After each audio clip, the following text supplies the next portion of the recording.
We can all agree that we live in some of the most exciting times ever known to man. Every single day, we're introduced to technology that changes the very way that we live our lives. In the last few years, for example, we've been introduced to cars that can drive themselves, drones that can deliver you fresh groceries in under half an hour, and some newer, weirder technologies like virtual or augmented reality. Much of this technology drastically changes the way that we interact with the world and those around us each and every single day. And many people are asking the question, is this good news or bad news for the church? Is technology something to be embraced or to be avoided? And perhaps most important, how does this new technology impact the generations to come? Thankfully, we are not unique in facing difficult questions like this. In fact, historically, the church has been on the cutting edge of some of the most amazing technological advances made known to man.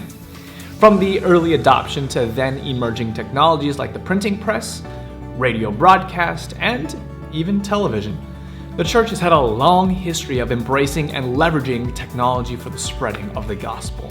And while technology will never fully replace the value of person-to-person ministry, technology has given us the opportunity to spread the gospel faster and further than ever. Because of technology and the Spirit's guidance, we have congregations of believers all around the world worshiping God in spirit and in truth. But here's the problem. We are in the middle of a revolution rivaling the impact of the Industrial Revolution.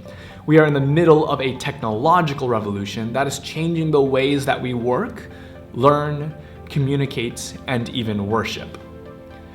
We see evidence of this revolution surrounding us every single day. Whether you're taking a ride on the bus, eating dinner with some friends, or just watching your kids interact with each other, you can see that times are changing. Did you know that studies now estimate that millennials spend between 5 and 7 hours per day looking at a screen? They're tweeting, Snapchatting, Instagramming, and Facebooking upwards of 150 times every single day. But what can we do as a church to take advantage of this? And how can we seize this new medium to communicate our message and reach our youth? These were questions that God placed on my heart a little over a year ago. My wife and I had just gotten married, celebrated our honeymoon, and then rushed off to Philadelphia to start our lives together. I was teaching at the Columbia Union's Urban Evangelism School, mentoring and discipling some of the most amazing young people to use their gifts and talents for God. And it was there that God placed a vision in my heart for digital ministry. And so I did what anyone with a calling from God would do. With the support of my lovely wife, I turned in my resignation and decided to commit a full 12 months to God as a digital missionary. My goal was to create a digital community of believers, to create a space online that we could really minister to young people in a way that they would understand. It was my belief that an effective digital ministry could really serve to complement the ministry of our pastors, teachers, and parents. So what happened in the last 12 months, and have young people responded to this vision? And really, is there any value in developing a more robust model of digital ministry?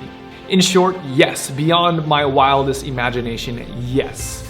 Since I started out this channel, I created a little over 300 videos, but these videos aren't some form of cheap entertainment. They're not the typical cat videos that you might find on YouTube.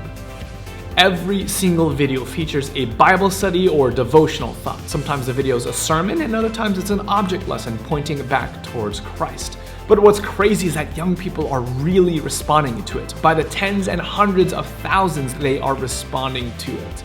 In a given month, this channel interacts with anywhere from 100,000 to 200,000 young adults from across the world. Not only are they watching these videos, but they're sharing them and engaging with the content in really thoughtful ways. Just a couple of weeks ago, I came across this video created by a YouTuber who goes by the name The Raging Atheist. His entire channel is dedicated to attacking Christians and other people of faith.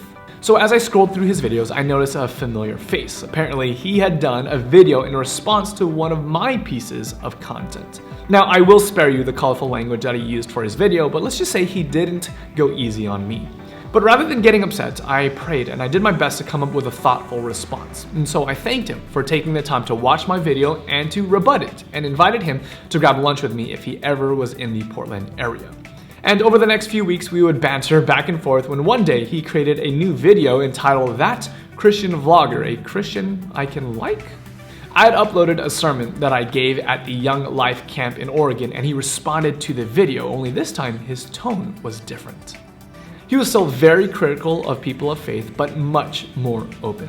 He went through the message point by point, highlighting the parts of the message that he actually agreed with. It seemed as though that our interaction gave him a new perspective on Christians. At the end of the video, he said something that could perhaps be one of the best endorsements I could have ever hoped for. He said, "And if somebody's out there doing good things, I want to expose that too. So I'm going to keep watching That Christian Vlogger. I'm going to see what he's talking about. I'm going to pay attention, and hopefully we'll have a back and forth." Here is a self-proclaimed militant atheist, and he tunes in multiple times a week to not only listen to these messages, but to engage with them as well. And yet his story is only one of hundreds of thousands of stories. Another time, I got a message from a young person. "I would like to go to church," she said, "but I don't have a car and there's no churches nearby me. What should I do?" she asked. "Oh, come on," I said, eyes rolling to the back of my head. "Stop being lazy. Go on Google and find a church near you, because I guarantee you that if you call them and tell them your dilemma, that the pastor or the elder, they'll come and they'll pick you up so that you can go and worship with them." You see, I fundamentally misunderstood the kinds of people that we were reaching through this channel, because I assumed that everyone was like me, who lived in cities like me and had access to the same things that I had. And her response opened my eyes quite a bit. "I'm sorry for not explaining myself very well," she said. "You see, I live in a Muslim country and I'm the only Christian in my family. There are no churches where I live." What I didn't realize is that for her, this channel was her church. This channel was her community. And I get that this is weird and different, and it's something that I'm still getting used to, but for some people, the digital community is actually stronger and more impactful than the community that they find themselves in. For many young people, they are surrounded by a world that is constantly challenging their beliefs and ideals, and they have nowhere to turn to, nowhere to run. And it's crazy, but for many of these young people, they might actually be the entire youth group at their church. For some of them, they might actually be the only people under the age of 50 that even attend their church, that is, if they even have a church. A question that I've been asked is, can a video really help that much? I mean, can a video really change a life? Let me introduce you to Michael Trojanowski III. He was one of my students while I was teaching out in Philadelphia, and really one of my inspirations for starting this ministry. Michael grew up in Pennsylvania and had no Adventist friends or family, but he did watch a lot of YouTube. Which, as a side note, YouTube recently disclosed that over 1 billion people sign on to YouTube every single day, and the average amount of time that they spend on this platform alone is over 1 hour. So Michael was one of these statistics. Michael was one of the kinds of people who says that he had a very strong connection to these people that he had actually never met in real life. He thought that there was something about watching these videos that would lead him to feel that he had actually a stronger relationship with these digital people than he did with his own family. Well, one of these days, Michael found some YouTube videos where a young person all the way across the country in Oregon was talking about what it meant to be a Seventh-day Adventist.